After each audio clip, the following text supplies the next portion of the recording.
ज्योती,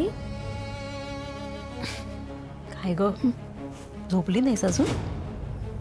नाही, झोप नाही येते. अगं मला आता कसला विचार करतेस तू? आई हे बघ, म्हणजे प्रीतीताईच्या लग्नाला घेऊन आपण सगळेच पॉझिटिव्ह आहोत, त्याच्याबद्दल मला काही बोलायचं नाही आहे. पण अगं तो मुलगा कसा आहे हे बघायला नको का? म्हणजे इतकं सगळं पटापट होत आहे तर हा विचार केलाच नाही आपण. अगं पण त्याच्या घरचे सगळे चांगले वाटतात मला. हो अगं आई, पुरुषोत्तम काका चांगलेच आहेत, त्यांच्याबरोबर बऱ्याचदा भेट पण झाली आहे माझी. पण त्यांचा तो एक मुलगा तो वाईटच आहे ना. आणि अगं आई, पुरुषोत्तम काका चांगले आहेत म्हणून सगळं नॉर्मल होईल असं नाही आहे ना. पण अगं ज्याच्याबद्दल आपण विचार करतोय स्वराज, तो कसा आहे हे बघितलं पाहिजे ना.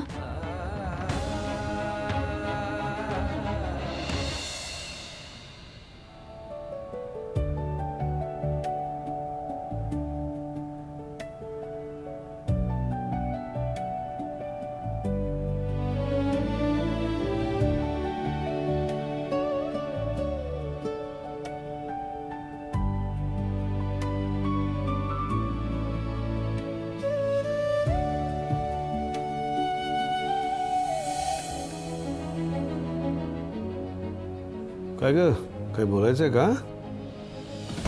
दादा, काल एक मुद्दा मांडला होता मी. आपल्या वादात तो मुद्दा बाजूलाच पडला, पण माझा मुद्दा अजूनही तोच आहे. ती मुलगी मला या घरासाठी योग्य वाटत नाही. हे बघ सुलू, जसं तू तुझं मत मला सांगितलंस तसं माझंही मत मी तुला स्पष्ट सांगितलेलं आहे. हे कुटुंब आणि ती मुलगी मला अतिशय योग्य वाटते. ती कुटुंब योग्य आहे म्हणजे ती मुलगी सुद्धा योग्यच असेल असं गृहीत धरून चाललंयस का तू? दरवेळेला ते तसंच असतं का? म्हणून मला असं वाटतं की ताक सुद्धा फुंकूनच प्यायला हवं. काय म्हणणं आहे तुझं? ते तुझ्या मनात काय आहे ते स्पष्ट सांग मला. मला त्या मुलीची परीक्षा घ्यायची. पण ज्योती, हे तपासून बघायचं जरा जास्त नाही होत? अगं आपण आपल्या मुलीसाठी सगळं करतोय तर त्याची माहिती नको का आपल्याला? आपली मुलगी ज्या मुलाबरोबर आयुष्यभर राहणार आहे त्याची माहिती करून घ्यायला नको? आणि आई, मला तू सांग, दादा जर आत्ता असता तर त्याने हे सगळं केलंच असतं ना. त्याने प्रीतीताईला असंच त्या मुलाशी लग्न करू दिलं असतं का? 10 वेळा 10 लोकांशी बोलून त्याची चौकशी केली असती, हो की नाही? मग आपण असं करूया, त्याला घरी भेटायला बोलू, म्हणजे कसं सगळं व्यवस्थित बोलता येईल नाही का? अगं नाही आई, अगं त्याला नॉर्मल असं फॉर्मली भेटायला बोलवलं तर तो सभ्यच वागणार आहे. हे बघ, तो मुलगा योग्य आहे की अयोग्य हे बघण्यासाठी तो 4 चौघात कसा वागतो हे बघितलं पाहिजे ना. प्रत्येक सिच्युएशन कशी हँडल करतो हे बघितलं पाहिजे. आणि हे सगळं केव्हा कळेल? जेव्हा तो पब्लिकली मला भेटेल, कळतंय? आई, मी काय म्हणते, मी प्रीतीताईला उद्याच सांगते की स्वराजला भेटायला बोलव म्हणून. मी त्याची वर परीक्षा घेते. उद्या तिला भेटायला बोलू, मी तिची वधू परीक्षा घेणार. काय? मी आता का त्या मुलीला बोलून दाखव, चालून दाखव, वाचता येतं का, शिवणकाम येतं का, भरतकाम येतं का, हे सगळं विचारायचं आहे? तशी टिपिकल वधू परीक्षा नाही रे. मग ती मुलगी या घरासाठी योग्य आहे की नाही हे मला जाणून घ्यायचंय. यासाठी तिचा स्वभाव कसा आहे, तिची वागणूक कशी आहे हे जाणून घ्यायला नको? तुला मला अजिबात कळत नाही तुला नेमकं काय करायचं आहे. तुला कळत नसेल ना तर ते मला कळतंय. सगळ्या गोष्टी माझ्यावर सोड. मी तिची वधू परीक्षा घेणार आणि ती जर या परीक्षेमध्ये पास झाली नाही तर ती मुलगी या घराचा उंबरठा ओलांडून आत येणार नाही, हे पक्क.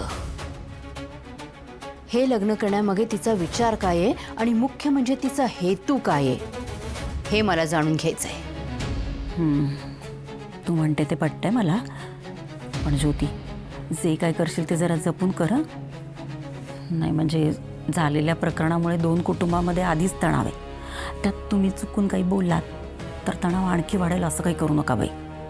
आई, असं कसं ताईचं लग्न मी कोणाशीही लावून देऊ?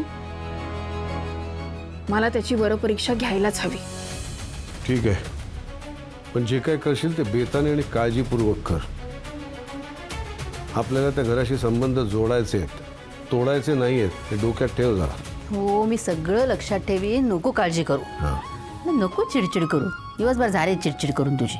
दिवसभर गेली 50 वर्ष करतो, काय उपयोग झालाय का? नाही ना होते, मग कशाला करतो चिडचिड. थँक्यू. हे बरं जमतं तुला. झालंय ना मनासारखं. हा. जा झोप आता. Okay, good night. Good night.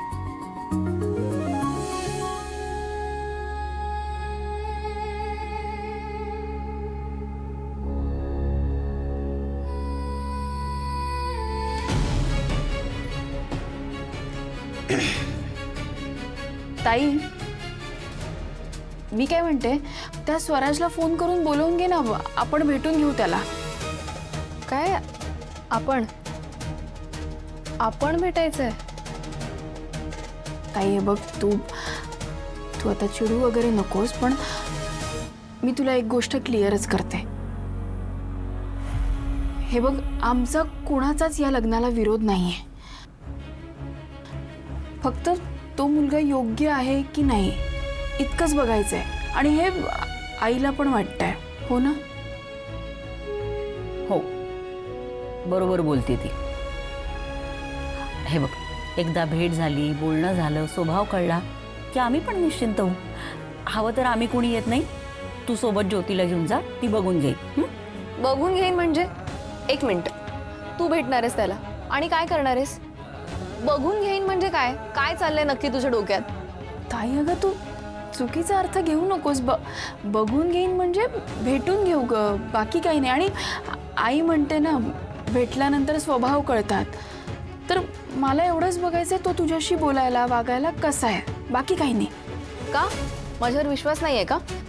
मी त्याला भेटली आहे, त्याच्याशी बोलली आहे, मला तो चांगला वाटलाय, एवढं पुरेसं नाही आहे का? अगं काही काय ताई, आमचा पूर्ण विश्वास आहे तुझ्यावर. फक्त मला एकदा त्याला भेटायचं एवढंच. अगं पण याआधी भेटलीस तू त्याला. हो ताई, पण तुझा होणारा नवरा म्हणून भेटले नाहीये ना. त्याने काय होणार आहे? एक मिनिट, भांडू नका. हे बघ प्रीती, ज्योतीचं बरोबर आहे आणि तुझं चांगलं व्हावं हाच हेतू आहे तिचा. तुम्ही दोघी एकदा भेटून या, मला वाटतंय म्हणून या.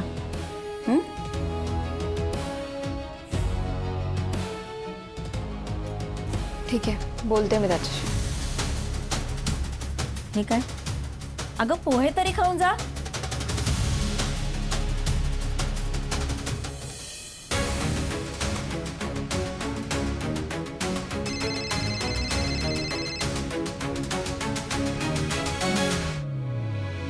हॅलो. हॅलो. हां बोला ना. बिझी आहात का तुम्ही? बोलू शकता? नाही, काही काम होतं का? आज भेटू शकतो का आपण? हां भेटूया ना. भेटूया. ॲक्च्युली ज्योतीला तुम्हाला भेटायचं होतं.